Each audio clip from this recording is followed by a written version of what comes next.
Nesse vídeo eu vou te mostrar um dos setups mais lucrativos que eu encontrei nos últimos tempos. Ele é um setup com uma alta taxa de assertividade, muito fácil de dar entradas no mercado, muito fácil de posicionar o seu stop e muito fácil de você pegar alvos maiores no mercado. Então fica comigo até o final desse vídeo que eu vou te explicar todos os conceitos desse setup. E roda a vinheta, editor!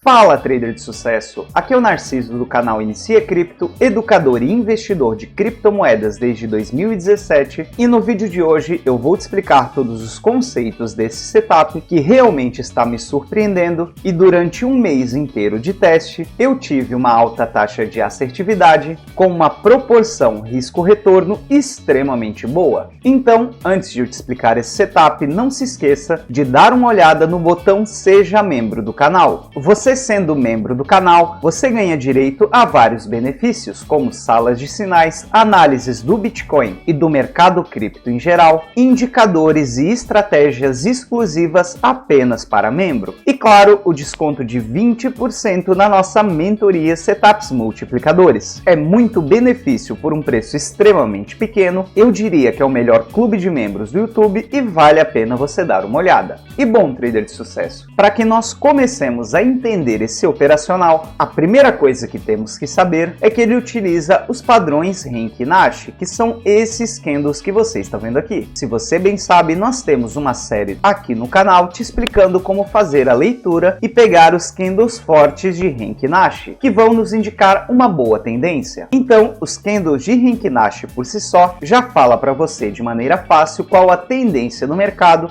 e para onde que vai a continuação dessa tendência. E acredite, muitos traders operam somente os candles Renki Nash e tiram uma boa grana. E eu tenho percebido que lá no nosso grupo aberto do Telegram, que a propósito o link também vai estar aqui na descrição, muitas pessoas gostaram desse tipo de candle quando eu a apresentei aqui no canal. Afinal, ele é fácil de ser lido, tem uma proporção risco-retorno sempre muito boa, como eu vou explicar para você daqui a pouco, e você consegue pegar alvos longos somente fazendo a leitura dos padrões Renki Nash. Então, eu entrei lá na comunidade dos Estados Unidos e comecei a procurar quais os tipos de indicadores que serviam específico para Renki Nash. E de uma maneira geral, não existem tantos indicadores que são específicos para esse tipo de candle. Porém, eu encontrei dois que casam muito bem, que te dizem os pontos de entrada no mercado e a tendência primária, além, claro, da leitura do próprio candle Renki Nash. Então, para que nós comecemos a entender esse setup, vamos plotar primeiro um indicador de termômetro Renki Nash, que é esta linha amarela que você está vendo aqui na sua tela. Então perceba que, como esse indicador ele é próprio para o Renki Nash, os padrões de Renki Nash respeitam muito bem essas zonas, o utilizando como suporte e resistência. Então perceba que em toda essa extensão, essa linha do indicador serviu como resistência para os padrões Renki Nash, o que antecipa para nós possíveis pullbacks do preço dentro do indicador de termômetro e também nos dá ótimo ponto de entrada com a direção que o mercado está tomando. Então, se o mercado vem, faz um pullback segurando o preço em nosso indicador e logo depois dá um candle de entrada para baixo, isso significa que devemos operar apostando na baixa da moeda. Isso vai nos dar uma extrema confluência no nosso operacional, jogando a nossa assertividade lá em cima. Afinal, você tem um parâmetro que utiliza os padrões Renki Nash para definir a tendência e qual lado operacional, se é para cima ou para baixo. Porém, outro indicador em conjunto com esse faz um trabalho excepcional de confluência e assertividade na operação, que é justamente o indicador de fluxo Renki Nash. Esse indicador, ele também vai trabalhar com os padrões de Renki Nash, ou seja, específico para esse tipo de candle, além da leitura do indicador de termômetro, dizendo para qual lado nós vamos fazer a operação, nós temos de uma maneira maneira mais específica qual a tendência de cada candle de Renki Nashi. Então, você tem a tendência tanto no macro quanto no micro para apoiar as suas operações. Então perceba que se eu aproximar o gráfico, ele vai te dar sinais de compra e venda. E esses sinais são baseados na tendência dos últimos candles. Então, enquanto o nosso indicador macro nos diz a tendência primária através desse indicador amarelo, esse indicador de fluxo Renki Nashi nos diz a tendência secundária com base nos últimos candles. Então, nessa operação aqui de venda, você poderia fazer a sua entrada fazendo a projeção do começo do próximo candle com o stop no candle anterior que deu um sinal. Logo, a nossa operação ficaria justamente assim, com um stop extremamente curto e extremamente longo. E por isso que operar padrões Renki Nashis com todas essas métricas acabam se tornando muito lucrativos. Logo aqui ao lado, perceba que já teríamos outra operação. Stop acima do último candle, entrada no começo do próximo candle e perceba que ele também pegaria o alvo 4, com um stop extremamente curto aqui em cima para um alvo gigantesco aqui embaixo. E se nós colocarmos a nossa ferramenta operacional, podemos ver a relação risco-retorno dessa operação, onde aqui temos uma relação risco-retorno de 3,77. Ou seja, você poderia tomar 3 stops que você ainda sairia positivo com esse operacional. Aqui ao lado, novamente, temos outra entrada na parte vendedora e novamente com um stop curto aqui em cima para um alvo gigantesco aqui embaixo, com uma relação risco-retorno de 3,57. Então perceba que na maioria das vezes a sua relação risco-retorno vai ficar acima de 3, aliado com um setup extremamente assertivo, que é esse que eu estou mostrando para você, torna esse tipo de operacional extremamente lucrativo. Ok, Narciso, eu gostei muito desse operacional, eu entendi os conceitos da operação, porém, onde que eu acho esse setup? E bom, trader de sucesso, esse setup vai ser a nova atualização da mentoria Setups Multiplicadores. Então, se você precisa de um setup muito assertivo, muito lucrativo, com uma proporção risco-retorno enorme, clique no primeiro link da descrição e venha conhecer os nossos Setups Multiplicadores, onde, além desse que eu acabei de mostrar para você, eu te ensino os melhores setups e mais usados pelos grandes traders ao redor do mundo, em especial a comunidade dos Estados Unidos. Então aqui nessa página você tem todas as informações sobre os nossos setups, sobre o tipo de operacional que eu utilizo há quase 4 anos e eu ensino para você, explicando passo a passo de toda a operação, e temos até depoimentos de alunos aqui embaixo. Lembrando que se você faz parte do nosso clube de membros, você ganha 20% de desconto na mentoria, ou seja, você consegue pagar a mentoria em parcelas de R$ 39,99. Realmente fica muito fácil de você adquirir a nossa mentoria. Então é isso, trader de sucesso, esse novo setup vai ser atualizado essa semana na mentoria. Adquira a nossa mentoria e já comece a fazer as nossas aulas. Aproveite o desconto no nosso clube de membros e, como eu sempre falo para você, nos vemos no próximo vídeo.